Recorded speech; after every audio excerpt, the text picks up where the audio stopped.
And we're live with Anotherblock Studios. Here we go. Yes, amazing. Aaron. How are you? Good.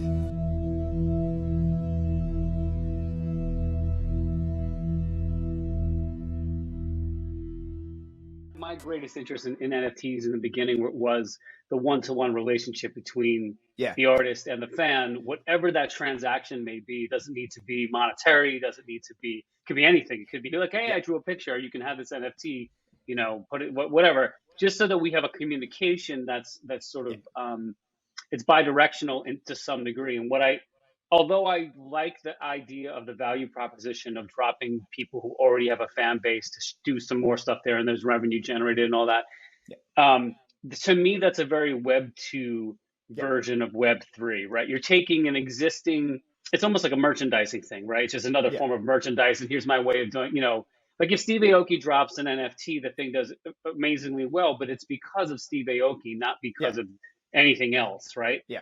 What I did start to look into and why I haven't personally actually dropped any music NFTs, although I've been working like all kinds of people working on different projects, helping them with things, and you know what I started looking at some of the downsides when you in the crypto community and in the NFT community, there are a lot of faceless players.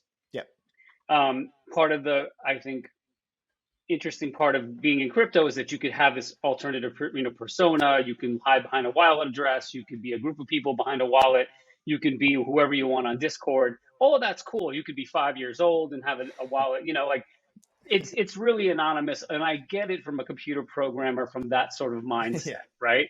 Everyone likes that sort of idea of being, I don't know, a genie or, you know, just you're a ghost, right? And everyone likes to be a ghost. But as money gets involved and as people who are forward facing like myself, you all know who I am, right? And this is now a lot of the interviews I've done have been just audio interviews, but as we move forward, like I did a bunch of Discord interviews and everybody's got their like avatar up except me and the other musicians.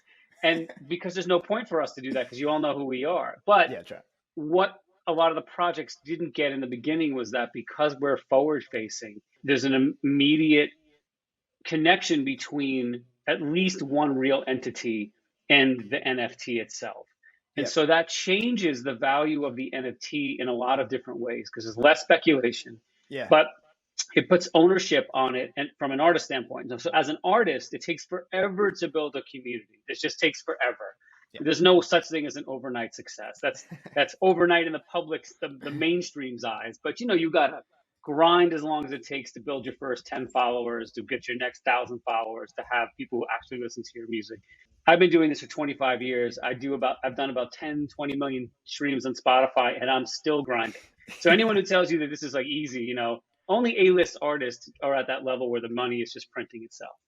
So one of the weird things about the security part of an NFT is, and I'm sure you've noticed it, maybe your media is not as negative as our media is, but this started in the UK where the UK loves to build up somebody because they love to destroy them afterwards and then build them back up again. You know, so like a good example of that would be Lily Allen. They loved Lily Allen, you know, in the UK. She was the best ever. And then they destroyed her in the media and then they built her back up. So in America, our artists learned that.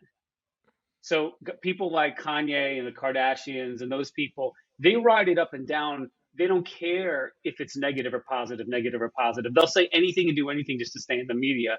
Even tank what's seemingly to tank their career for a good period of time, knowing that they're going to have enough whatever to drive it back up again, right? It's just this constant cycle of if I'm in the media, I can just get press and therefore people want to buy my brand no matter what it is. And everyone forgets what you did to do, you know, like you drop your sex tape and everyone goes down. You know, you marry somebody, your thing goes up. You have a kid, your thing goes up. Your kids get arrested. You know what I mean? It's, like, it's crazy. But so from a security standpoint, you could honestly, anyone who's doing this could short their own stock, so to speak. You could short your own NFT. You could play the whole thing backwards, where you could be shorting the value, you know, of the whitelist. Even you could you know, it's so there's a lot of weird plays that could go on.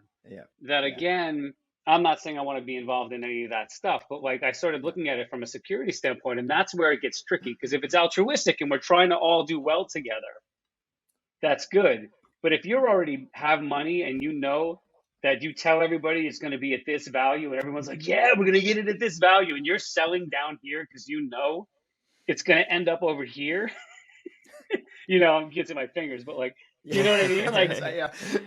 If you're still like, if the value's up here and you know it's going to be down here, so you sell here, you're driving the market in a certain direction. You also could drive the market the day you do something horrible that day. Yeah.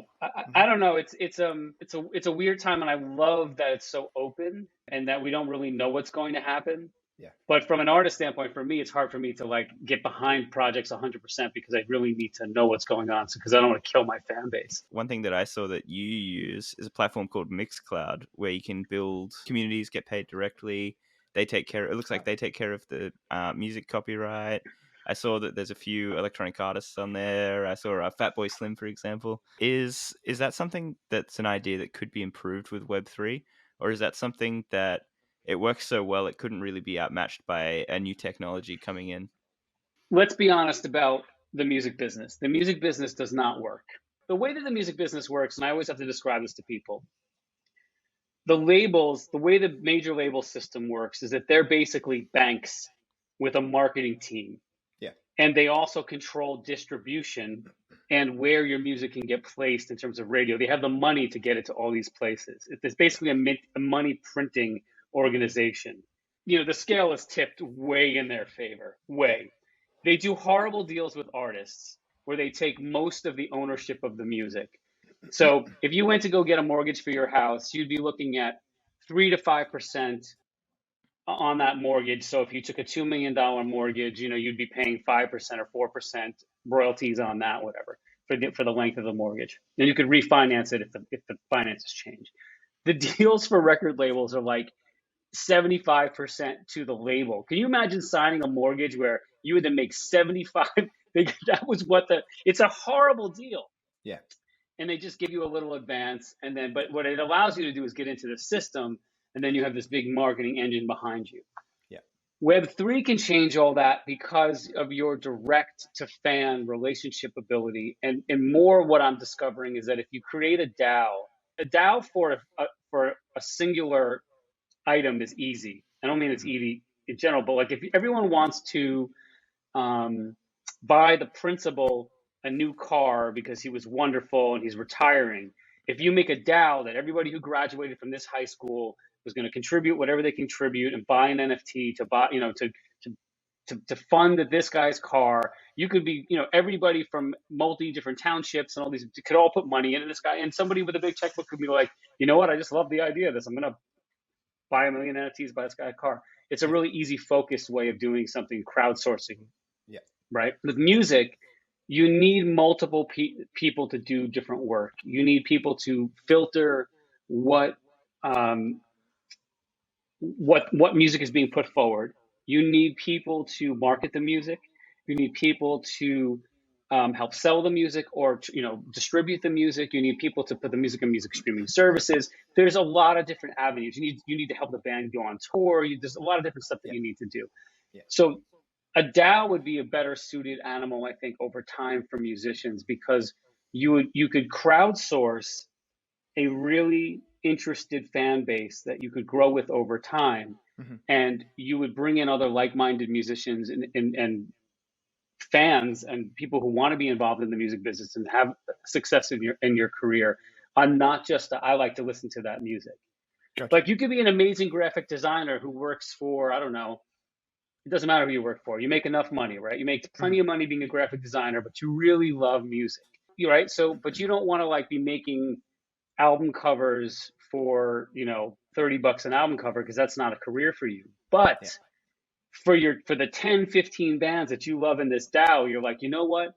I've got 50 extra hours a year that I want to put into this band. These bands, I'm going to create amazing art that has no bounds, right? There's no corporate person telling me that I have to do X, Y, and Z. So I'm going to make this whole series that I've always wanted to have a home, give it to these musicians or give it to this one band, have a stake in that band, If the band blows up, well, maybe then, like, you remember that? I don't know if you know the band Iron Maiden. Remember Iron Maiden? Do you metal fans at all? Definitely. Yeah, so the guy who draws the Eddie pictures, right? That was as much as a marketing tool as you could possibly have for any band. I remember seeing those album covers in record stores, dating my whatever. You go and see this big album cover with that crazy beast on the front, and you were like, I need to know what that music is. This is insane looking. So you'd get that album and you put it on. If you loved metal, you was like, oh my God, this is so good. But that character became sort of part of the band. They eventually had like a 50-foot Eddie on stage, and all the staging was made out of like all of the art, right? Yeah. But that kind of stuff doesn't happen anymore because it's so corporate now. Everything is just so like, this algorithm says that the fans don't really like you, or this algorithm says, we love you. But that's not really how people fall in love with music. Yeah. Things change over time, and people grow over time, and things that they might have gotten interested in the beginning, they forget about, and they start liking something else about a band. So the algorithm may have gotten you in, or you may have not liked that original song, but you like the album cuts. I don't know. That's why I think a DAO is interesting, don't you? You mean to see those different verticals that all have to work together. No, I think that's really interesting. So just to clarify, what you're saying is basically you could run your own small label, which is specific to what you do, and the ownership could almost be distributed like a small startup. So the guy who is your fan, but draws your album art, is also, a 5% owner in this small startup, which is your brand, which is your artist. Does that then mean that it negates the need for these labels in the future? Like, where do you see them interacting with the music industry in the future, if this is the future of how artists are going to sort of interact with each other? Well, it's hard to say because people are slave to what's easy. I mean, we use Spotify. Spotify is easy for me. That's how I listen to all my music. I like Spotify, the tool to listen to music, but I don't like Spotify as an artist because they don't pay me. They pay the developers. Yeah. All the money that they're making from that is going to a developer, and it's not going to the artist, or we get micro pennies. It's like 0.00045 cents per stream, which is, it's like trying to thread a needle with a needle. It's like, it's crazy, it's a lot of streams, right? Yeah. And the other way that the fans don't understand is that as you up as a top tier artist, the higher level streams you have, the more money you make from Spotify. The percentage changes because you're able to negotiate a better deal, right? Wow. And so the other thing that people don't know is that here's another big thing with major labels. Remember when Napster kind of tanked the major label system because there was all the, everyone was buying CDs, and then all of a sudden people understood, like, there was MP3s, and then Napster created like downloading, and like college kids were downloading thousands of songs. And then the major labels, instead of getting on board and figuring out how to do that in a legal way and figuring out how to do what young people wanted to do. The Pandora's box had already been opened. They sued everybody. They sued college kids, and they fought it and fought it and fought it and fought it. And they lost that battle. They won a bunch of small cases, but they didn't win the battle against what was happening with music. And as soon as Apple came up with the idea that you could put, thousands of songs on an iPod, that changed everything, because you were like, well, I don't want it. I just want this stupid little thing. And now it's on your phone. There would be no way, right, to go back. But the thing is, the major labels are always so far behind in the technology that eventually, when that ocean wave, that tsunami passed them by, all they had to do was quietly make deals with the DSPs, Spotify, Apple Music, and everyone else behind the scenes to benefit them in the best way possible. And they also invest in those companies. So if those companies do well, they're making money regardless of what happens to the artists. So the artists are like, oh, I have a terrible deal with Spotify. And the labels are like, yeah, we already have a great backroom deal that nobody knows about. So if Spotify does great, they don't want anything to change. It's the same way as when the CDs were around, or when vinyl was around, or was in cassette tapes. It's like all the same. So there's a part of the music business that we all see, which is the major label. I get a record deal. I'm on MTV. That doesn't exist anymore. But you know what I mean? Like, someone sees me, I'm at the recording console, I'm on tour, I'm playing Coachella. But then there's also the part of the record business with jam bands and bands that don't get any of the industry support, right? So a band like Fish, because it's a well-known jam band. They weren't on the radio. They didn't have videos. Record labels didn't sign them. No, there was nothing. It was just brute force touring. And they still have a massive fan base, and they sell tons of merchandise, and people go on tour with them for like a year, crazy fans. Oh, wow. And their fan relationship is like crazy 1-to-1. And a lot of jam bands are like that. Okay. They don't have industry support. but they have fan base support. Yeah. They're the most ripe for Web3 because all you would need to do is find a better way of them communicating with their fans through a Web3 architecture. And boom, it's right there. Now, if enough of those kinds of bands and bands that develop a Web3 presence have good interactions with their fans, and there's not a lot of negative things happening, like fans ripping off fans and, you know, whatever could happen, then enough artists will start saying, I don't need these labels anymore. I'm going to make friends. Like, let's say your band is a really successful touring jam band, and I make electronic music that could be on the jam band scene. And you, as a band who's already in Web3, who has an audience, says, you know what, bro? You're awesome, and I love your music. We can throw you on 30 dates with us.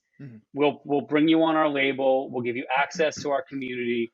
We'll do this as a DAO or as a Web3 based contract, and we'll have a small stake in your contract because we believe in you. And, you know, if you blow up, that, you know how the contract works, you can go on forever. You can change, but we'll own a piece of whatever you do. And as opposed to it being 75% or 50% or 25%, you could just say, I'm your bro, here, give me 2%. Or if you hit these numbers, it goes to 3%. If you hit these numbers, it goes to 5%. Like, it could be cool. Interesting. Right? And then you have successful bands who have fan bases, who know their music, dictating what other bands might get a shine because you're like, I love your music, so I'm going to make money from you. But also, I mean, that's kind of how it works in the major label systems. Like if you look at Dr. Dre signs Eminem, Eminem signs the game signs, right? It goes on, or 50 Cent, up, but there's a pyramid, and Jimmy Iovine's sitting at the top of this, Dr. Dre sitting underneath that. You know what I mean? It's all funneling back to one thing. Yeah. But it's based in a system that's very hard to break into unless it's not a crowdsourced system. It's an industry-based system. Yeah. You know, it's just like any food. You know, food's coming in and out of being popular. Yeah, no, that's like all of a sudden everyone wants frozen yogurt, right? And there's like a million frozen yogurt places all over the place. All of a sudden, you can't force. You know, then like you know, like there's Pinkberry is everywhere, right? Yeah. And Pinkberry then decides they're going to start I really like this other, you know, here's the healthy I don't know, and they start like every time you're popular, you just spawn another thing. Yeah. That's what supermarkets are, right? Supermarkets are like the industry, and a farmer's market is like Web3 in the sense that like you only have what people believe in and word of mouth. There's no industry like pumping you at your farmer's market. That's true. Either your produce is good and people like that and they want to see you next weekend, or you're like 3 weeks at a farmer's market and you're like, I can't sell my rutabagas. No one's going to come back. So true. Who would have thought this would come back to farmers markets? But it's a good analogy. No, that's good. That's good. Yeah. Anyway, and I'm just using Web3 like it's like everyone knows what the idea is, but just more of a decentralized way of doing commerce that's not solely based on commerce. So bands need to make money, music needs to make money, artists need to make money, but we can make money together and support each other without having to pay a premium on the services surrounding what we do. Right? Like, again, if you're the great artist that has a regular job but can't just make a living making band art, but you want to be involved, and you're a marketing person who, again, does the same thing, but you want on your free time, you want to spend time marketing bands that you love. And, you know, there's all kinds of things you do in the music business that you might do, you know, if you're a carpenter, right? You know, like you may just be making shelves all day long, but you really wanted to build a dollhouse. Yeah. I don't know. That's the analogy. You come home and you build your kid a beautiful dollhouse. Yeah. And then your neighbor's like, oh my God, I have to have a dollhouse like that. Yeah. And they're like, you know what? I can only make 6 of these this year, but you're my neighbor and I love you, so I'm going to make one. Yeah. That's kind of what you get out of a DAO. Yeah. Because no one has to be in that role all the time. Yeah. They can just be invested. Mm-hmm. And the way that it works even better is that, like, so say you're the guy who makes the dollhouse and you can only make 6 a year, but somehow in this DAO, you realize that everyone wants a dollhouse, but you can only make 6. And you're not going to quit your day job. You're not going to become the dollhouse dude, right?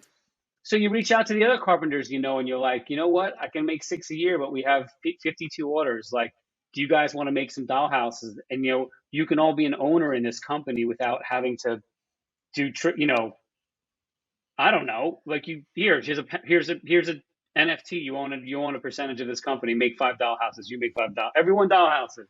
Yeah. Eat for everybody, as we say. Eat for everybody, you know? Yeah. That's so good. But that's the exciting part of it all. One thing you were talking about before, which was a really good Yeah. analogy, was that farmer's market versus the supermarket. You know, we might actually have some kind of better quality product, which might be the fans don't even know about. You know, the the consumers don't even know about this really good Yeah. unique niche thing that it's like, oh, this is over here, and this is some standardized thing that we've all gotten used to. So we're just eating the standardized thing.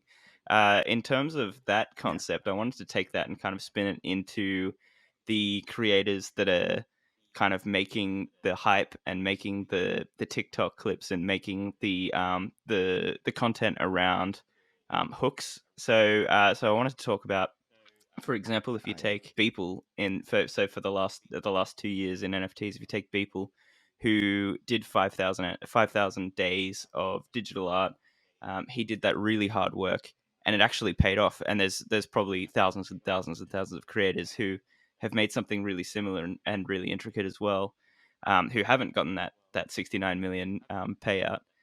So if you take that, but then you compare it to, say, Bored Ape Yacht Clubs, which had 10,000 different pieces made, and the highest one sold for 3.4 million or whatever, and there's 10,000 of those selling for $1 million each or whatever.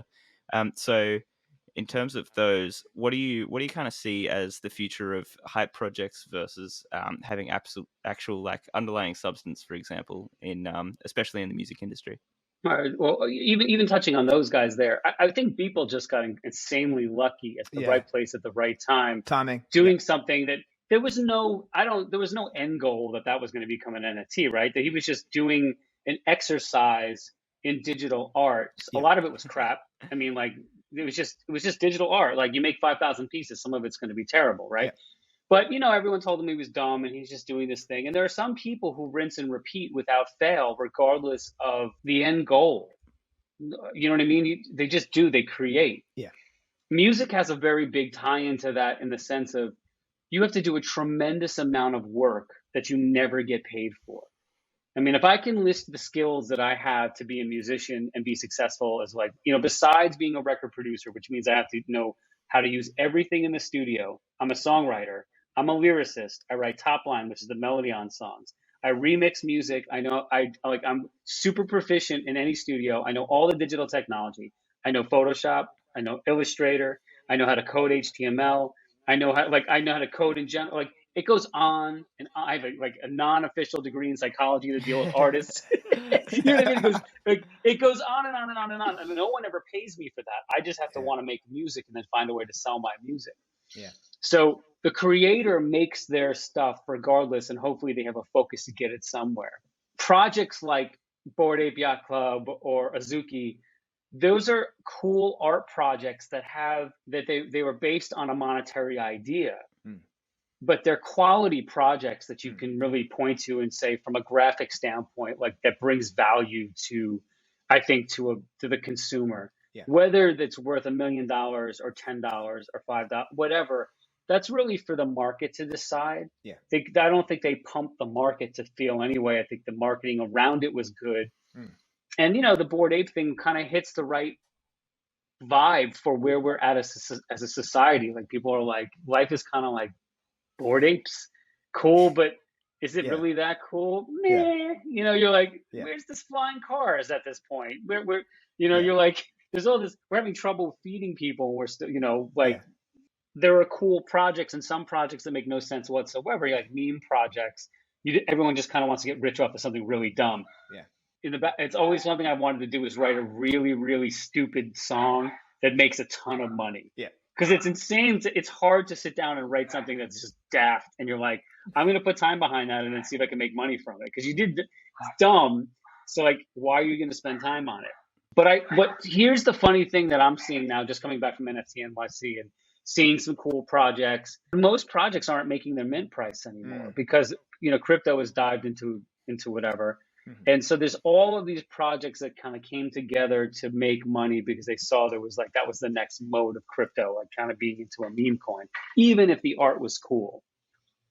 And the same thing happens, like hip hop is a great analogy for this. When people made hip hop in the 80s and 90s in New York, there was no money to be made. There was no gangster rapper. There was no fashion. There was no bling. There was none of that. There was a guy DJ'd, and there was an MC who kept the crowd moving. And eventually, and it was all about the DJ cutting up good records to keep the crowd moving. And the MC would just toast to, like, keep it going and big up the MC. And eventually clubs caught on and people went to pay to go to parties and everyone was having a good time. And then people started making rap records or hip hop records where you started making raps over the hip hop beats, right? And then eventually those independent underground records that nobody wanted to sign started making money. Fast forward like 5, 10, 15 years, the major labels are like, who would not touch hip hop with, not touching that. They started just manufacturing, like every beef you could possibly imagine. Hip hop is now like a fashion, it's a style, there's the rap game and the bling and the cars and the women and right, all of that becomes like a thing that everyone thinks that hip hop is. That was manufactured. So once people get keen to that you can make money from something, all the players come in and change it. They do it their own version. Like then you had the MC Hammer version of hip hop, where he brought his own thing and he danced and he, like had a million people on stage and he had the hit songs and all that. But that wasn't hip hop per se. It was just entertainment, pop music entertainment with rapping and all that. But, he did it, made a ton of money doing it. And that was the thing. Does it devalue it? No, but it's not the same thing as doing something that you think is cool and then somebody monetizes, you make money from that without knowing. Like rock bands now, they know how they're supposed to look, how they're supposed to play guitar, how they're supposed to like get on stage and hold the microphone, because all these people did it before them and they look cool doing it. So there's a blueprint that rock fans expect you to dress like this, or you know what I mean? So I think now, because we went up so quickly and we're so down so quickly with crypto, and we don't know where that's going to bounce. Like, this is a dark moment in crypto, right? There's a lot of money that was made on NFT projects that if you didn't cash out and you didn't cash your crypto out, you're just holding. Because you have nothing, right? Yeah. No one has talked about, and I haven't seen this article, and if you've seen this, that would be great if somebody could share it with me. Like the projects that all had values that were just skyrocketing, like all these really great projects, and all the money that was, the post-sale market and the resale market and all of that stuff, just to see how much money changed hands, and then the value of all that now. Yeah. That would be an amazing.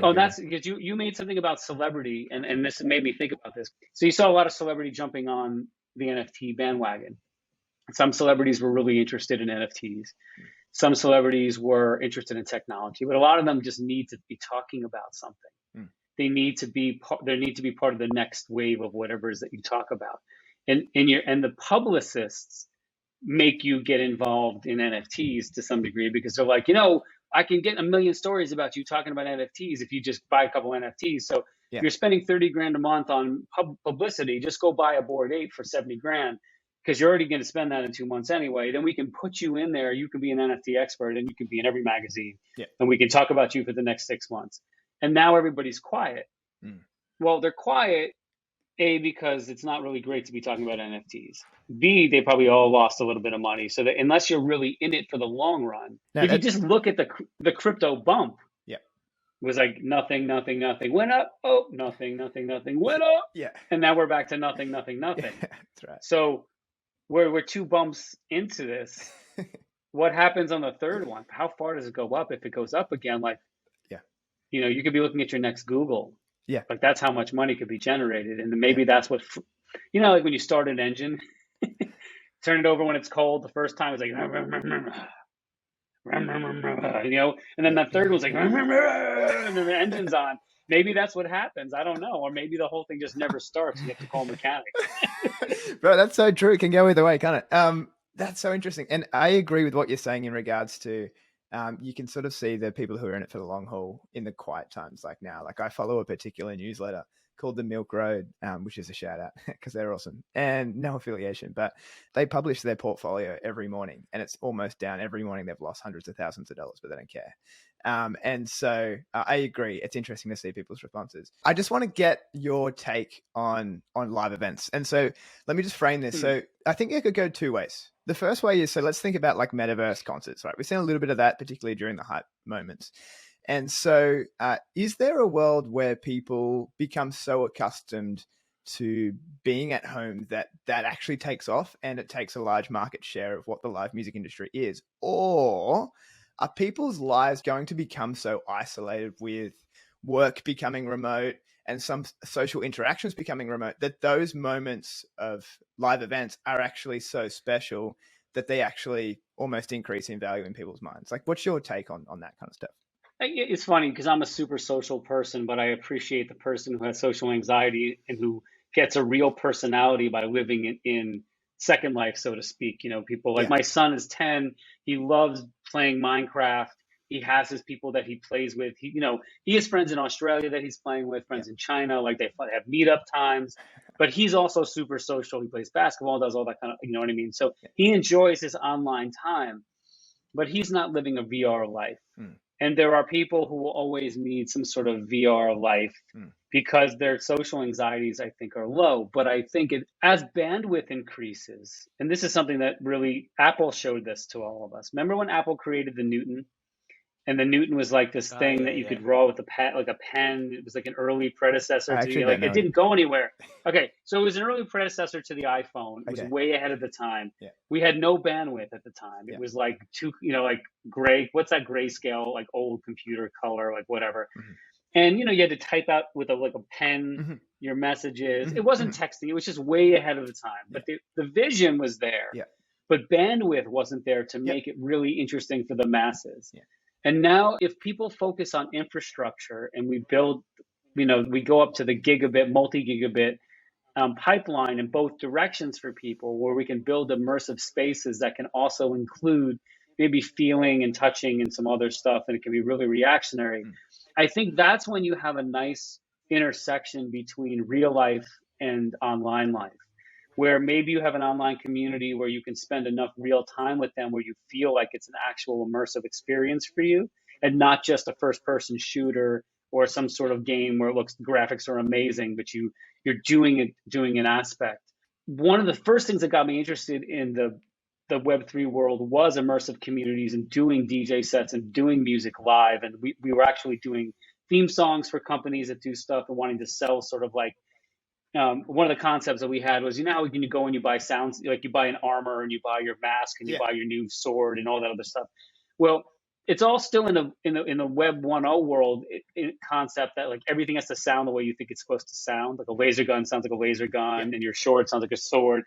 And I was starting to get interested in the idea of like, well, why don't we just sell sound packs like you would a ringtone within the metaverse, where any sound could take over any other sound, and you could just skin your sounds, so you don't have to listen to beep, beep, beep, beep, beep, beep, beep. It could be like meow, meow, meow, meow, meow, meow, meow, like whatever you're in the mood for. Like it could be like boom, boom, boom, boom, or something that's even quieter, right? So I think that's kind of like where we're gonna move to the next plane. And I saw it with the Twitch, where a lot of people were trying to do this one-to-many DJ sets, to people that were at home. And it worked really well when we were all in quarantine, because you could really just like have a moment connecting with people.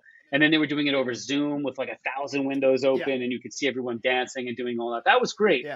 But it's never gonna make, for me, it would never replace the feeling of like being at an event and just having that emotional experience and the smells and the loudness and the vibe. It's a big thing. But do I think there's a home for both? And do I think both will grow? 100%. I mean, touring wise, like I imagine. Well, I don't know if you know about touring, but one of the problems with touring is that you really only can play venues that pay you enough money to go play them. And if you haven't developed a market yet, you lose money when you play that market.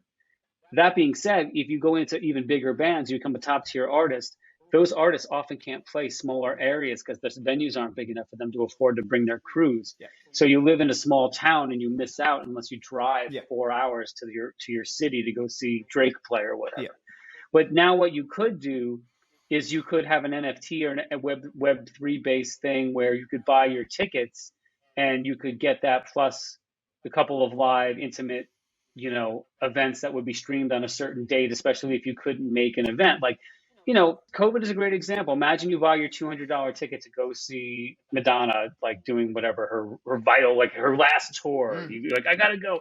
Then you get COVID, and you're like, I just lost my 200, and my whole family's going, so I'm out $1,500, and I'm not gonna go get to see Madonna. But because we're sick. But instead, you have NFT Web3, and you're like, yeah, but I still get to see her do the intimate thing, and I could let her know through the NFT that, hey, we didn't make it. Oh, so this is my special concert for people who didn't physically make it because their tickets didn't get scanned because they had some other issue come up. I'm doing a special event for them. Like, there's a lot of really cool ways that you could, things could be a little bit more proactive and interactive in that sense. Yeah. And I really do believe in the online communities. It's just how do you make it more than just avatars standing around being like, blippity blah, Right. blippity. Like, I've seen some of that and I'm like, cool, I want to be in on that. Yeah. But like my avatar going like this while I'm DJing is cool, but it's not the same thing. And why I consider that to be Web 1.0, it's like, remember Web 1.0 is like where you made a website and you made the website look like a book, or you made a website look like switches were on there. Like, I got to flip the switch. And like that's a Web 1.0 mentality where you're trying to imitate the real world. What I think needs to happen is people transcend via bandwidth, because the bandwidth allows you to do so much more things. So you can say, I'm not going in a room to go listen to this guy play. I'm going to go in while I'm playing my game, and I'm going to download the music pack for this, and I'm going to get to play Ming's, Canyon version 7. Like, that's what I'm playing today. And I'm going to play in the room that's sponsored by his music, and I get to play listening to that music. And then, it's not being trapped in this Web 1.0 version of like, I went to the concert and I'm trapped in Ming's concert. Wouldn't it be better if you're playing and you're just like, no, I don't like this. No. Actually, you know what? I want to see Slayer. So scroll. Oh, there's Slayer. Okay, I'm in. Yeah. No, I think Right? I think what you're saying is so true. I like your analogy there of like the Newton device, although I hadn't really heard much of it. Like, it makes so much sense when the first time you see technology. I think if you look back on most of society, often it does imitate something that we've already seen in our world. They're just imitating. Maybe at that point was like, oh, let's put the keyboard of a typewriter and it's going to kind of look like a piece of paper. And then now we like talk to Siri and she does everything. And it would have been ridiculous at that point in time to go, no, I think it should look like a piece of paper, be much smaller, and we talk to it. So everyone would have said, well, that doesn't make any sense. No one will use that. But after iteration after iteration, further down the line, we start seeing it move further away from what reality usually used to look like. And now it's its own technology, its own thing. And I agree. It'd be really interesting to see where that goes for metaverse concerts and stuff. So, especially when like Siri is in your speaker now. Right? It's not just in your computer. It's like, or in your phone or in your earbuds. It's like in your speaker. You're like listening to music and you just turn to your speaker and be like, order toilet paper.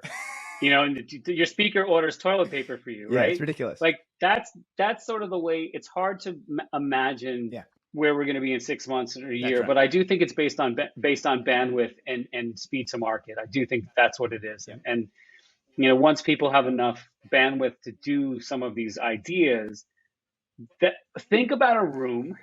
Instead of a TV room, your whole room has photo cells all over the walls where you have enough bandwidth, and every wall now changes into something else. Then you're in an immersive space. It's true. You could be with friends in an immersive space where it seems like you're with your other friends and there's no wall in between. There's been a couple of movies lately or shows where things are like that, and you feel like you're in the room with people like right here. But it's because they figured all that mirroring out. Yeah, man. I think it's been phenomenal. I really appreciate everything you said. The way you communicate is really powerful. And so this is a fantastic podcast. Thank you so much for coming on. Great, man. I appreciate it.